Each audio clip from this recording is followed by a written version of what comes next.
दोस्तों, आपका हमारे YouTube चैनल पर स्वागत है। आज अपन पढ़ेंगे इतिहास में महाराणा कुंभा टॉपिक के बारे में। महाराणा कुंभा का परिचय। राजस्थान वीरों की जन्म स्थली है जिसमें सैकड़ों वीर और वीरांगनाएं हुई है जिनका नाम सुनकर ही दुश्मन कांप उठते थे। ऐसा ही एक सूरवीर योद्धा राणा कुंभा मेवाड़ की पावन धरा में पैदा हुआ था जिसने समस्त भारतवर्ष में वीरता का लोहा मनवाया था। वह राजपूतों की सिंसोदिया वंश के थे। राणा कुंभा का जन्म 1403 ईस्वी में हुआ था। उनकी चित्रकला का गुरु का नाम जैन आचार्य हीरानंद था। महाराणा कुंभा या महाराणा कुंभकर्ण ने मेवाड़ पर 1433 ईस्वी से लेकर 1468 ईस्वी तक राज किया था। इतिहास में ये राणा कुंभा के नाम से अधिक प्रसिद्ध है। राणा कुंभा एक महान शासक, महान सेना अध्यक्ष, महान निर्माता था, वरिष्ठ विद्वान था। महाराणा कुंभा के पिता का नाम महाराणा मोकल था। वह माता का नाम सौभाग्य देवी था। इनके 3 संतानें थी जिसमें 2 पुत्र उदय सिंह राणा रायमल तथा राणा, एक पुत्री रमाबाई उपनाम भाग्यश्री। संगीत कला में निपुण होने के कारण था, किंतु महाराणा कुंभकर्ण की महत्ता विजय से अधिक उनके सांस्कृतिक कार्यों के कारण है। महाराणा कुंभा द्वारा बनवाया गया। उन्होंने अनेक दुर्ग, मंदिर और तालाब बनवाए तथा चित्तौड़ को अनेक प्रकार के से सुसंस्कृत किया। कुंभलगढ़ का प्रसिद्ध किला उनकी कीर्ति है। बसंतपुर को उन्होंने पुनः बसाया और श्री एकलिंग के मंदिर का जीर्णोद्धार किया। राणा कुंभा के उपनाम। अभिनव भट्टाचार्य संगीत ज्ञाता होने के कारण राणा कुंभा वीणा वादक थे। कुंभा के संगीत गुरु सारंग व्यास थे और राणे राय, राव राय, हाल गुरु, पहाड़ी दुर्गों का स्वामी, सेल गुरु, राणा राजसो साहित्यकारों का आश्रयदाता होने के कारण।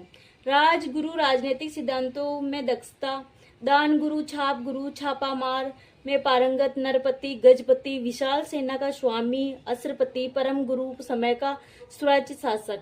राणा कुंभा के युद्ध और संधि। सारंगपुर युद्ध, मालवा का युद्ध 1437 ईस्वी में महपा पवार मेवाड़ से भगाकर मालवा के सुल्तान महमूद खिलजी प्रथम की शरण में पहुंच गए।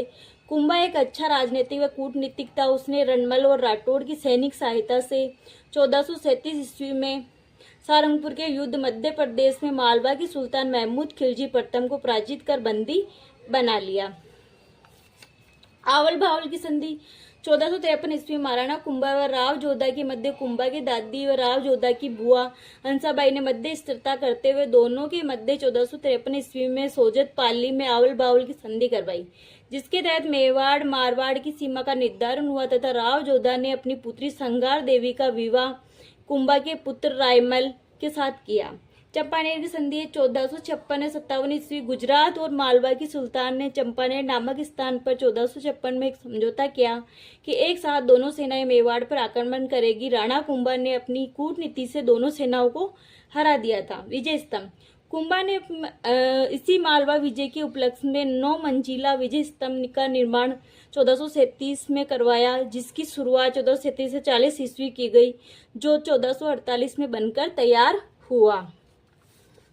यह मालवा विजय की स्मृति में बनवाया गया था, अतः यह विजय स्तंभ देवी विक्टोरी टावर कहलाया। इसी विजय स्तंभ की पहली मंजिल के मुख्य द्वार पर विष्णु भगवान की मूर्ति लगी हुई है। विष्णु भगवान की मूर्ति लगी हुई है और यह विष्णु के भगवान को समर्पित है, अतः इसे विष्णु ध्वज कहते हैं। इसमें अनेक हिंदू देवी देवताओं की मूर्तियां अंकित है, अतः भारतीय मूर्ति कला का विश्वकोश मूर्तियों का अजय बार मूर्तियों को शब्दकोश कहलाया। यह इमारत 9 मंजिला व 120 या 122 फीट ऊंची है, जिसका निर्माण जेता व उसके पुत्र नापा पोमा व पूजा की देखरेख में करवाया गया। राणा कुंभा की मृत्यु। राणा कुंभा के जीवन के अंतिम काल में उन्माद नामक रोग हो गया था। कुंभा की 1468 में कुंभलगढ़ के अंदर मामादेव कुंड पर उनके पुत्र अदा ने हत्या कर दी और उदा मेवाड़ का प्रीतंता कहलाया। तो दोस्तों, आप हमारे चैनल को लाइक करें, सब्सक्राइब करें। जय हिंद।